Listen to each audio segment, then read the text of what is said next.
Imagínate el siguiente escenario. Al fin has podido obtener toda esa base de datos que tanto trabajo te costó obtener y ahora sí vas a poder implementar tu proyecto de inteligencia artificial que llevas mucho tiempo intentando llevar a cabo. Has decidido diversas técnicas y has optado por utilizar aprendizaje supervisado. Te vas directamente a una implementación de Deep Learning, es decir, vamos a suponer que vamos a tener una red neuronal convolucional, la cual nos va a servir para poder entrenar el modelo y poder obtener una predicción ya sea de clasificación o de regresión. Hasta ahí todo muy bien, ¿no? Pero pones a entrenar tu red neuronal y al final te das cuenta que no importa qué tanto modifiques los parámetros de la red, tú siempre sigues obteniendo malos resultados. Obtienes unas pérdidas muy altas y un accuracy bastante bajo. ¿Qué podemos hacer? ¿Qué estamos haciendo mal? ¿Por qué nuestra red neuronal no funciona bien? Bueno, pues de eso vamos a hablar hoy aquí en Atecnea, así que quédate para ver todos los consejos y todo lo que necesitamos implementar para que nuestra red neuronal pueda funcionar de manera correcta y entender principalmente qué es lo que está pasando.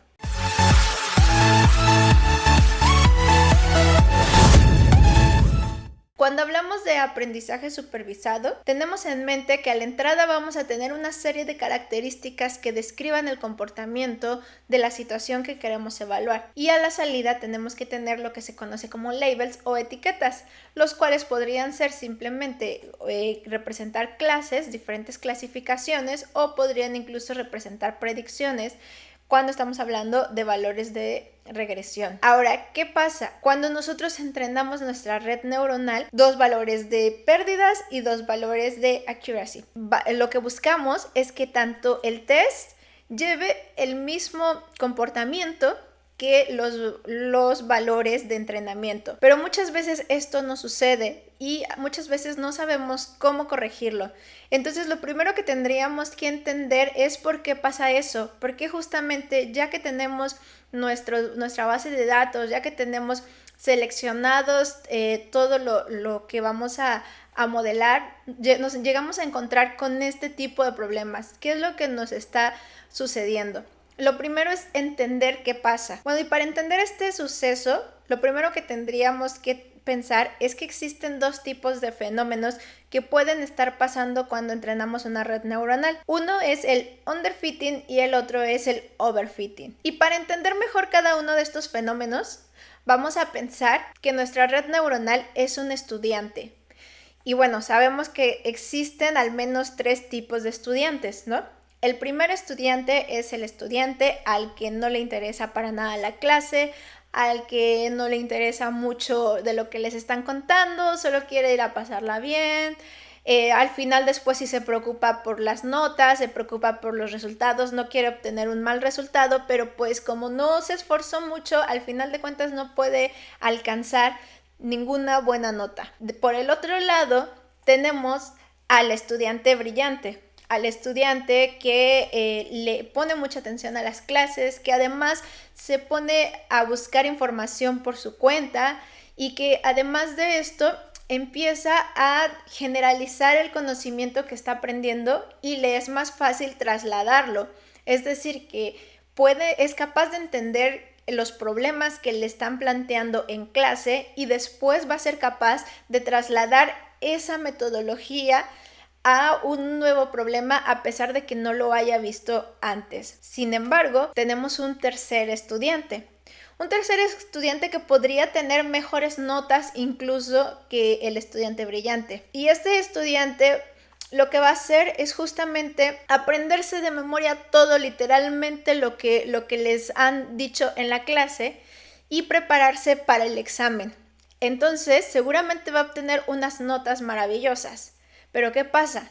Que realmente se memorizó lo que le han dicho en clase, más no lo ha analizado y no ha hecho ese conocimiento parte de sí, no ha generalizado este conocimiento. Entonces, ¿qué pasa? Que si de repente les modifican un poco el problema, el contexto de cómo hacer un nuevo problema, seguramente este estudiante no sabrá qué hacer. Y esto en la vida real pues tendría muchos problemas, ¿no? ¿Tú con qué tipo de ingeniero te gustaría más poder trabajar, con un ingeniero o ingeniera que de verdad, aunque no haya tenido las mejores notas en su carrera, tú seas consciente que sabe realmente lo que está haciendo, que aprendió, que ha generalizado el conocimiento y que lo puede trasladar. ¿O preferirías trabajar con otro tipo de estudiante, que sería el que memorizó todo, pero que realmente nunca hizo parte de sí ese conocimiento? Pues justamente estos tres estudiantes describen lo que son estos fenómenos que pasan con las redes neuronales. Nuestro estudiante ideal, el que nosotros quisiéramos, es justamente el estudiante brillante, el que no importa que haya tenido una nota no tan brillante, pero que al final de cuentas sí es una nota buena, pero tú sabes que además sabe trasladar ese conocimiento a nuevas situaciones que no conocía antes. Eso es lo ideal, eso es lo que nosotros buscamos con una red neuronal, que nosotros podamos entrenarla y que después de ese entrenamiento sea capaz de generalizar ese conocimiento y trasladarlo a situaciones nuevas en las cuales nunca había visto, pero que es capaz de predecir o clasificar, porque al final de cuentas ha hecho parte de sí ese conocimiento. ¿Qué pasa? Cuando nos referimos al estudiante que no le importa la clase, al que no le interesa nada y que al final pues ya quiere más o menos sacar una nota, pero no lo logra porque pues realmente no puso interés ni atención, ese sería el caso de tener un fenómeno de underfitting. Es decir, nuestra red neuronal realmente pues nunca tuvo un buen desempeño. O puede ser que sí tenga un buen progreso, pero no lo suficiente como por ejemplo para darle tareas importantes como es una clasificación de si un tumor es benigno o maligno. Pues este tipo de estudiante no nos gustaría, o sea que este tipo de red neuronal con underfitting no nos sirve y no nos gustaría. Y el tercer escenario es el estudiante que se memorizó todo, que saca notas increíbles, pero que todo está memorizado, más no aprendido realmente y más no se ha generalizado ese conocimiento.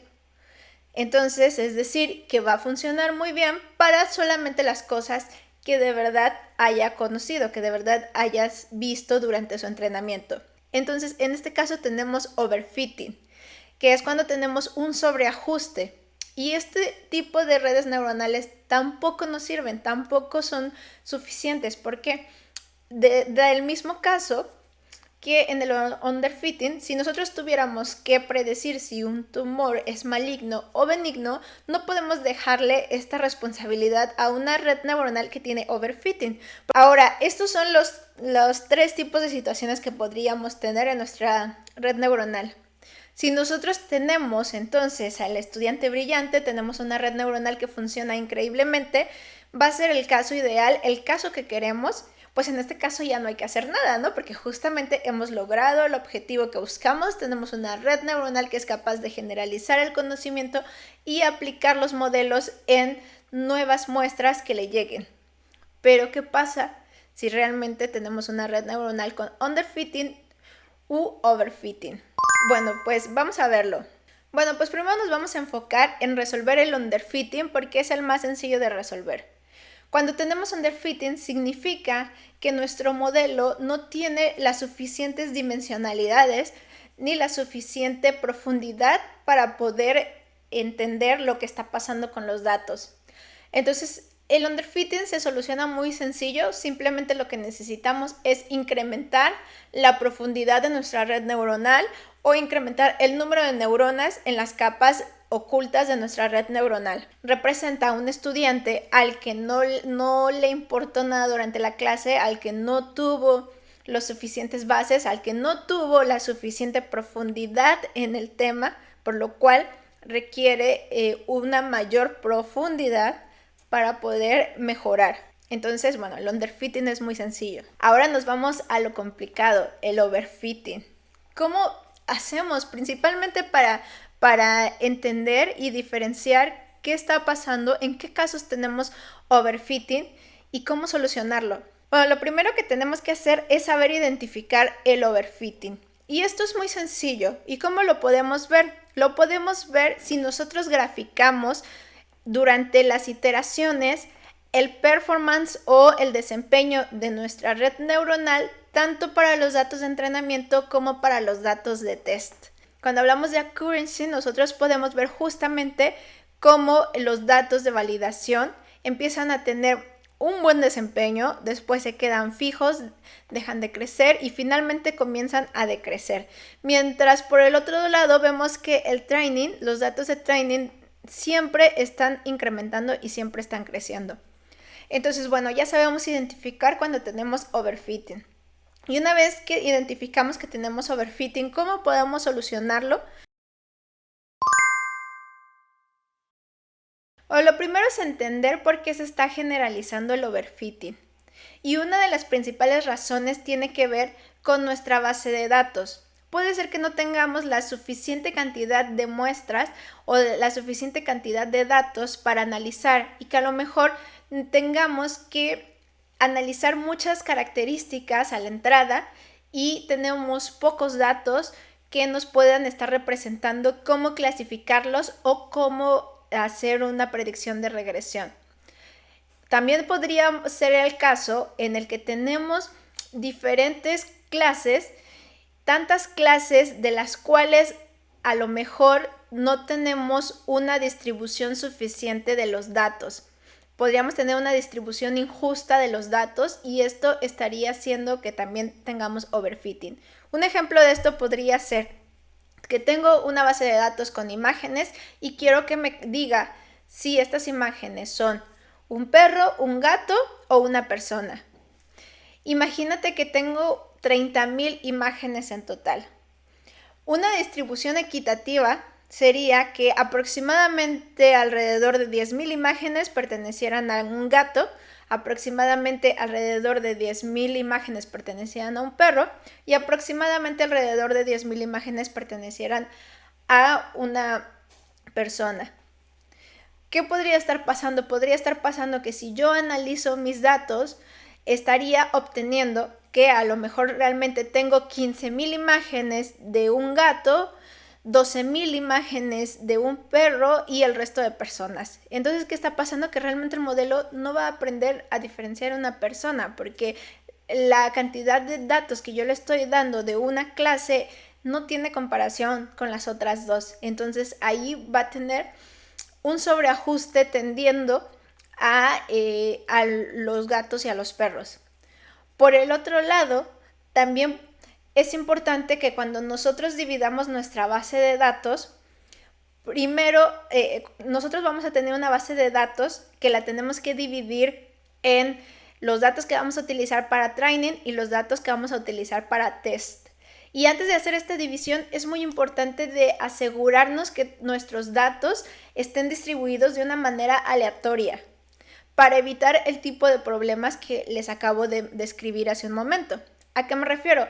A que si yo tengo una base de datos de 30,000 fotografías con 3 clases diferentes y yo le digo que se queden con 25,000 imágenes para training y 5,000 para test, tengo que asegurarme que estas 25,000 imágenes y estas 5,000 imágenes para test estén distribuidas de manera aleatoria, porque imagínate que las tengo ordenadas todas por igual y tengo ordenadas primero 10,000 imágenes de gatos, 10,000 imágenes de perros y 10,000 imágenes de personas. Y entonces ahí hago la división y digo, las primeras 25,000 imágenes van a ser para training y las últimas 5,000 imágenes van a ser para test. ¿Qué va a pasar ahí? Va a pasar ahí que vamos a obtener el fenómeno que describí anteriormente. Al final, para el entrenamiento, vamos a tener 10,000 imágenes de gatos, 10,000 imágenes de perros y 5,000 imágenes de personas. Si además la validación se va a hacer con otras 5,000 imágenes de personas. Entonces estamos teniendo una distribución completamente desigual, completamente injusta. Por lo cual necesitamos que antes de que hagamos la separación de nuestros datos, nos aseguremos que los datos estén desorganizados de manera aleatoria, para que cuando yo elija la cantidad de datos que va a ser para validación, tenga en ese bloque un poco de todas las clases. Y para el entrenamiento también me quede una distribución justa de todas las clases. Entonces, eso sería lo primero, asegurarnos de esto. Hay algunas técnicas que nos sirven para poder incrementar el número de muestras que tenemos.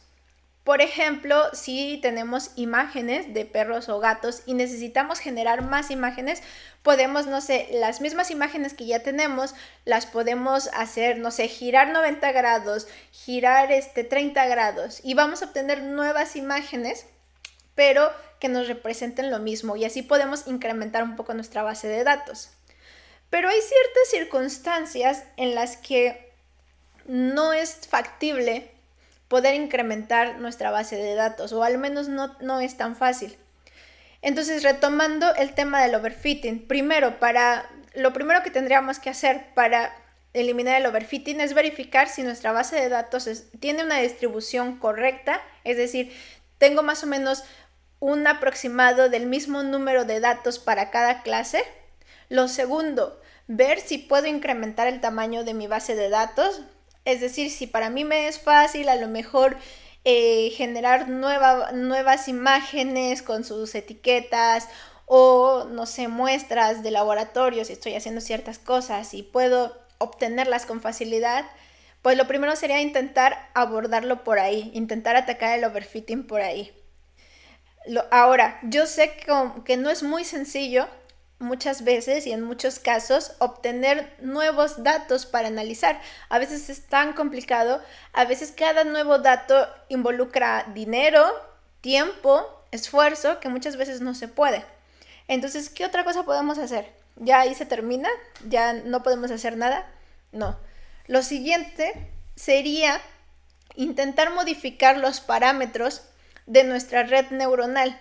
Hay veces que justamente el overfitting se hace porque estoy haciendo un modelo muy profundo, más de lo que realmente se requiere. Y al hacer un modelo tan profundo, lo que estoy haciendo es que la red neuronal memorice y en vez de que generalice el conocimiento. Entonces hay que encontrar el equilibrio entre el underfitting y el overfitting. Es decir, el underfitting es cuando me falta profundidad y me falta añadir dimensionalidad a mi modelo, y el overfitting es cuando tengo un exceso de profundidad o de dimensionalidad de mi modelo. Entonces puedo probar cambiando algunos de estos parámetros, disminuyendo un poco el número de neuronas por capa o disminuir alguna capa de profundidad y probar. Debería de ver cómo mi modelo mejora, cómo al menos el overfitting tarda un poco en empezar. Y finalmente, si nosotros hemos hecho todo esto y seguimos sin conseguir que nuestra red neuronal funcione de manera correcta, seguimos sin conseguir evitar el overfitting, existen diferentes técnicas que se aplican durante la optimización de nuestra red neuronal para poder evitar o al menos disminuir el overfitting. Una de estas es la regulación, otra es utilizar capas de drop-up y una es una técnica en la cual te detienes justo poco antes de que empiece el overfitting, obteniendo así el mejor desempeño de la red neuronal durante el entrenamiento antes de que comience el overfitting. Y cada una de estas tres técnicas merece su propio video con su propia explicación y un ejemplo de implementación que podemos hacerlo ya sea en MATLAB o en Python. Déjame en los comentarios en cuál de las dos prefieres. Por cierto, también quería comentarles que próximamente voy a hacer un live en donde voy a estar programando en directo. Bueno, básicamente es hacer un live acerca de cómo utilizar MATLAB y todas las herramientas de programación y de bloques que tenemos de MATLAB para poder hacer nuestros propios proyectos de Machine Learning y de Deep Learning en MATLAB. Y bueno, vamos a estar resolviendo también todas las dudas que tengan respecto a cómo implementar algoritmos de Machine Learning y de Deep Learning en MATLAB. Así que vayan pensando en qué preguntas hacer, en cómo qué les gustaría que abordara, me lo pueden dejar en los comentarios. Síganme en todas mis redes sociales porque voy a estar pasando información acerca de este live. Y bueno, no olviden suscribirse y darle like también a este video si te gustó, comentar y bueno, nos vemos en la siguiente.